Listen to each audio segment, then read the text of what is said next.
La mission professionnelle de l'Alliance pour la promotion du port de Lomé est en visite d'une semaine à Bamako.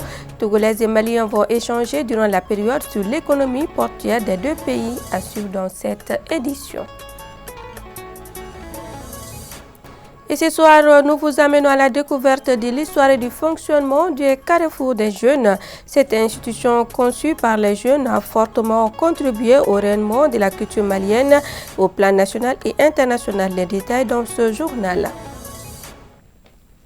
Merci d'avoir choisi ORTM2 pour vous informer. Mesdames et messieurs, bonsoir et bienvenue.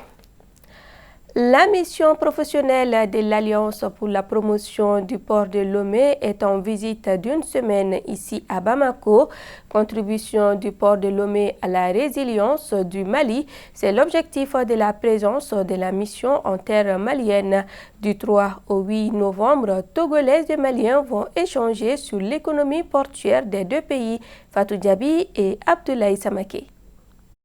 Une délégation de grande importance économique à Bamako. C'est la mission professionnelle de l'Alliance pour la promotion du port de Lomé au Togo. Les visiteurs se sont tour à tour rendus à la Chambre de commerce et d'industrie du Mali, à la Compagnie malienne pour le développement des textiles, au ministère de l'Industrie et du Commerce et bien entendu au département en charge des transports et des infrastructures. Pour le chef de mission, la présence intermalienne se veut une contribution à la résilience du Mali. Il y a beaucoup d'opérateurs économiques maliens qui passent par le port de Lomé et nous avons à cœur de traiter leurs problèmes. Nous voulons savoir qu'est-ce qu'ils vivent comme problème, qu'est-ce que nous pouvons faire pour faire encore mieux et leur permettre davantage d'utiliser notre port. Un motif accueilli à bras ouverts par la partie malienne. Cette délégation qui est là, qui séjourne au Mali, va travailler avec les différents organes chargés du commerce, du transport. Et je sais que ces échanges vont être des échanges fructueux, gagnant-gagnant, pour que nos deux pays puissent aller de l'avant. Le Mali a déjà accès à la mer, parce qu'il y a le port de Lomé. C'est aussi simple que ça. Je voudrais féliciter et remercier la direction générale du port de Lomé et tous les collaborateurs qui ont accepté de faire le déplacement pour venir rencontrer à la fois les autorités maliennes, mais aussi les opérateurs économiques maliens dans les relations de partenariat, de collaboration et de travail entre le port de Lomé et notre pays. Je dois dire que ce partenariat s'inscrit dans une dynamique de renforcement de cette coopération de façon à assurer un maximum de trafic entre nos deux pays. En plus de ces échanges, une journée de rencontre avec les opérateurs économiques maliens est attendue ce jeudi au Centre international des conférences de Bamako. Maliens et Togolais y formaliseront l'alliance économique envisagée. Nous mettrons tout en œuvre pour renforcer cet axe de collaboration avec le port de Lomé. Au-delà de la collaboration entre le Mali, les opérateurs économiques maliens et le port de Lomé, nous avons une dimension aussi confédération des États du Sahel. Nous sommes 3 pays de l'Interland, nous avons besoin d'accès à la mer et comme le port de Lomé est là, je vous l'ai dit, c'est ça qui va nous faciliter de consortialiser un peu nos moyens, de fédérer nos synergies de façon à ce que notre pôle d'attraction puisse être le port de Lomé pour apporter les réponses à notre continentalité qui sera en fait une opportunité pour nous. Se considérant socialement comme 4e pays de la Confédération des États du Sahel, les Togolais ambitionnent faire de leur infrastructure portuaire non plus le port de Lomé, mais désormais le port autonome de l'AES. Inauguré en 1920 sous l'appellation Soudan Club, le Carrefour des Jeunes de Bamako a pris son nom actuel en 1988. Cette institution conçue pour les jeunes a fortement contribué au rayonnement de la culture malienne au plan national et international. Toutefois, le Carrefour des Jeunes est confronté de nos jours à quelques difficultés liées à son fonctionnement. Dans ce dossier de la rédaction, nous vous amenons à la découverte des différentes missions de service que ce cadre offre à la jeunesse malienne. C'est avec Amadoune Diallo et Yaladi Diakité. Situé à Bamako-Kouroua, en commune 3 du district de Bamako, le Carrefour des Jeunes est érigé en plein centre commercial. L'une de ses missions principales est de contribuer à l'éducation, à la formation et à l'épanouissement des jeunes. Rattaché à la Direction nationale de la jeunesse, le Carrefour est composé de 4 sections fonctionnelles, d'une salle de conférence de 250 places, d'un cybercafé, d'un parking, d'un terrain sportif multifonctionnel, d'un centre de vacances, d'un restaurant et bien d'autres espaces culturels. En 1916, il prit le nom de Carrefour des Jeunes et fonctionna sans texte juridique jusqu'en 1988 où il a été créé par la loi numéro 88 ANRM du 21 mars 1968. Nous formons les jeunes dans l'esprit qu'ils soient des citoyens aptes à diriger leur pays demain. De ce fait même, il y a des actions citoyennes que le Carrefour organise, des conférences, d'autres activités pour conscientiser les jeunes autour de l'essentiel. Non seulement à aimer leur pays, ça c'est à travers les activités pionnières, à être des citoyens dévoués pour la cause de leur pays, à inculquer ces valeurs qu'ils servent de relais. Donc le Carrefour, c'est une école d'engagement citoyen. C'est une école de formation continue de la citoyenneté. Conformément à son programme jeune, le Carrefour et ses partenaires produisent chaque année des activités phares comme la Semaine nationale du Carrefour qui met en lumière les œuvres du Carrefour à travers des journées portes ouvertes. Aussi, le festival scolaire de la citoyenneté, du civisme FESCOCI qui regroupe les 2 académies d'enseignement du district de Bamako à travers une compétition élargie sur plusieurs thématiques. CNJ Mali, c'est un partenaire de longue date. Nous avons la Jeune Chambre internationale qui sont toutes des associations fêtières en matière de jeunesse. Également, nous avons le projet Jeunes qui est au Carrefour et qui fait un travail extraordinaire en matière de santé de la reproduction. Nous avons également l'espace orientation jeune qu'on appelle EOJ, qui œuvre dans le domaine de recherche d'emploi et d'orientation des jeunes. Sur le plan culturel et artistique, le Carrefour des Jeunes sert aussi de lieu de formation, de divertissement, de rencontres et de réinsertion des jeunes.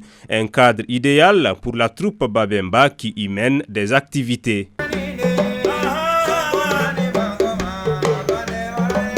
Nous participons à toutes les manifestations que la jeunesse organise. Nous sensibilisons les jeunes qui viennent ici au niveau du Carrefour. Nous les initions à la danse, à la pratique des instruments traditionnels comme le djembé, les ngoni, vous voyez en fond sonore. Nous attribuons aussi à la réinsertion des enfants de la rue qui viennent ici. On n'a pas de problème. Cependant, il est important de préciser que ce cadre qui a contribué à la promotion et au rayonnement de la culture malienne traverse aujourd'hui quelques difficultés majeures dans son fonctionnement. Et l'espace phare que nous avons, qui a été occupé par les jeunes du Mali Telda, ça c'est la scène de plein air. Vous savez, présentement c'est devenu même un marché. On a fait des plaidoyers, on a sensibilisé les gens pour que cet espace-là puisse revenir aux jeunes. Parce que quelque part, ils sèvrent les jeunes de leur loisir fondamental. Une autre difficulté, c'est que le chantier de la salle multifonctionnelle, la salle R+1 qui est à l'étage, les travaux ont été lancés bien avant que je ne sois là, mais jusqu'à présent, les travaux ne sont pas finis. Donc nous voulons aussi que cet espace-là soit vraiment valorisé, qu'ils viennent faire la finition. L'autre difficulté aussi, c'est que nous souhaitons avoir du matériel sonorisation pour les 2 salles, avoir un groupe électrogène pour soutenir toutes les activités. Il faut la logistique. Le Carrefour des Jeunes, je peux dire, c'est un centre de référence d'éducation des jeunes du Mali. Mais ce qu'il faut retenir de tout ça, c'est qu'au niveau du Carrefour, la recette n'est pas pécuniaire, la recette n'est pas seulement financière. La plupart de la recette, elle est purement sociale. Rappelons que la direction du Carrefour des Jeunes de Bamako se prépare activement pour lancer dans les prochains mois les activités du centenaire du Carrefour en collaboration avec le département de tutelle. Une activité qui va impliquer l'ensemble des organisations et associations jeunes de notre pays. Un mot de santé à présent, le neuropaludisme, forme sévère du paludisme qui affecte particulièrement les jeunes enfants, reste une menace majeure pour la santé publique. Au CHU Gabriel Touré, les cas de paludisme grave se multiplient avec près de 54% de neuropaludisme en 2023. Face à cette urgence, la prévention, le dépistage précoce et la prise en charge efficace sont essentiels pour réduire réduire les impacts de cette maladie. C'est ce que nous dit Sabine Keita dans ce reportage. D'après les statistiques de 2023 du CHU Hôpital Gabriel Touré, 854 consultations concernaient des cas de paludisme grave, dont 491 de neuropaludisme représentant ainsi 54%. Le neuropaludisme est une forme grave de paludisme provoquée par le parasite Plasmodium. Il figure parmi les principales causes de morbidité et de mortalité chez les enfants de moins de 5 ans. C'est une complication du paludisme qui se manifeste par des troubles neurologiques à type de convulsions répétées, puis le coma. Et en amont, il y a la fièvre avec une température élevée, des troubles du comportement à type de prostration, c'est-à-dire qu'il y a l'impossibilité pour l'enfant de s'asseoir ou de se lever seul, des hallucinations, une somnolence, des agitations. Et en présence de ces signes cliniques, nous sommes amenés à réaliser un prélèvement sanguin afin d'isoler la présence du parasite dans le sang. Et dans les cas sévères, un coma. Essentiellement, c'est une maladie parasitaire qui est due à un parasite du genre Plasmodium qui est effectivement transmis par un moustique qui est appelé Anophèle femelle. Principalement dans le cas du neuropaludisme, il s'agit du Plasmodium falciparum. Le diagnostic du neuropaludisme ne peut être posé que par un professionnel de la santé. Le diagnostic, il est biologique. Ça se confirme par ce qu'on appelle d'abord une goutte épaisse, c'est-à-dire qu'on prélève le sang, on va l'analyser, on va rechercher le parasite, ou souvent on cherche des stigmates du parasite par des tests qu'on appelle des tests de diagnostic rapide. Mal connue, cette maladie est particulièrement difficile à vivre pour les malades. J'ai accompagné mon fils qui a le neuropalie. Il a eu la maladie il y a une semaine. On était au centre de référence de l'Afiabougou où on nous a référé à Gabriel Touré. Quand on arrivait, il était en coma. Il ne parlait pas. On a une prise en charge ici à 4 h du matin. Il s'est réveillé, puis il a parlé. C'est pas facile de vivre avec un enfant qui a le neuropalie, car il vomissait. Il n'arrivait pas à se mouvoir. On a pris du temps à la maison, on utilisait les médicaments traditionnels. C'est quand ça s'est aggravé, on l'a amené à l'hôpital.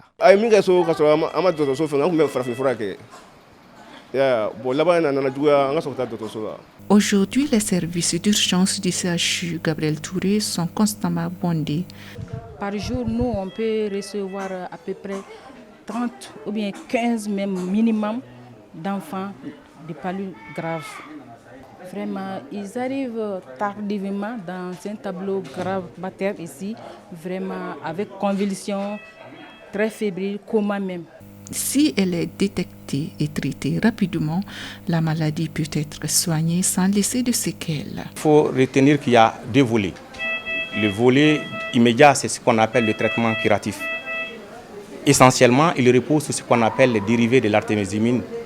En tête de file, c'est l'artésunate. Bien entendu, le traitement aussi, c'est un traitement de symptômes. Il faut faire baisser la fièvre, il faut arrêter les convulsions, il faut assurer une bonne alimentation du patient. Et tout ça concorde à améliorer la prise en charge du patient. Le neuropaludisme peut entraîner des conséquences graves sur la santé.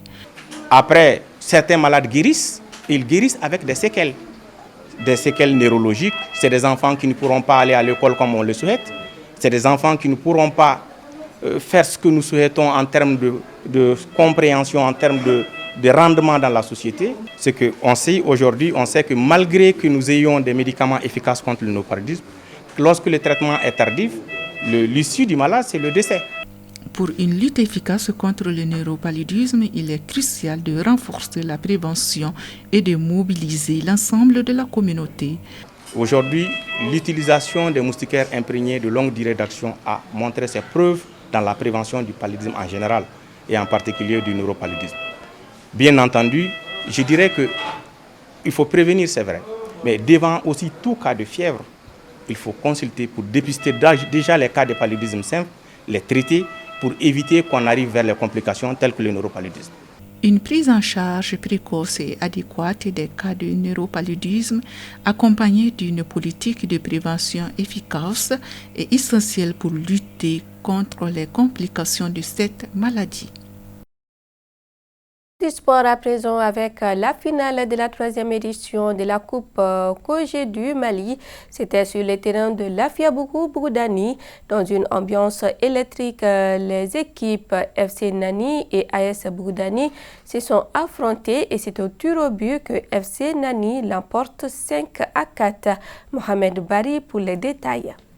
Cette finale de la 3e édition de la Coupe Kogé du Mali oppose l'équipe FC Nani en blanc à l'équipe AS Bougoudani en rouge, sur le terrain de l'Afiabougou Bougoudani, pour 2 fois 45 minutes devant un public de grand jour. Les 22 acteurs se livrent à de beaux gestes techniques sans pourtant être efficaces devant les buts, ce qui nous conduit donc à un score de 0-0 à la pause. À la reprise, comme à la première période, les deux équipes se battent sans relâche jusqu'aux derniers instants. 0-0 score à l'issue du temps réglementaire. C'est au tir au but que FC Nani l'emporte 5-4 face à AS Bougoudani. La finale, là, ça se joue pas, ça se gagne seulement. On a préparé, c'est pas aujourd'hui. Depuis le début jusqu'à la fin, c'est notre 3e année comme ça à remporter la coupe. La coupe Kogé du Mali est considérée comme un facteur de développement. Initier les jeunes dans le football, quoi. C'est un facteur de développement, c'est-à-dire initier la jeunesse malienne, surtout en communicat, c'est-à-dire adhérer au projet. Je salue vraiment les organisateurs, surtout les membres de la Kogé du Mali, qui n'ont ménagé aucun effort pour la réussite de cette coupe. Cet événement restera gravé dans les mémoires, témoignant la passion et la détermination des équipes. Je suis très content de voir tous ces mondes rassemblés au même moment pour regarder ce foot. Le foot n'est d'autre qu'un moyen de cohésion, de rassemblement de la jeunesse de la commune ainsi que du quartier. La seule chose qui peut nous faire oublier nos souffrances actuelles, c'est pratiquement ce genre d'événement. Si vous regardez dans les yeux des uns et des autres, vous allez voir que tout le monde est heureux. On prie Dieu que ce genre d'événements se multiplient. FC Nani emporte le trophée de la 3e édition de la Coupe Kogé du Mali pour la 3e fois. C'est tout pour cette édition. Grand merci à vous de nous avoir suivis. Très bonne suite de nos programmes.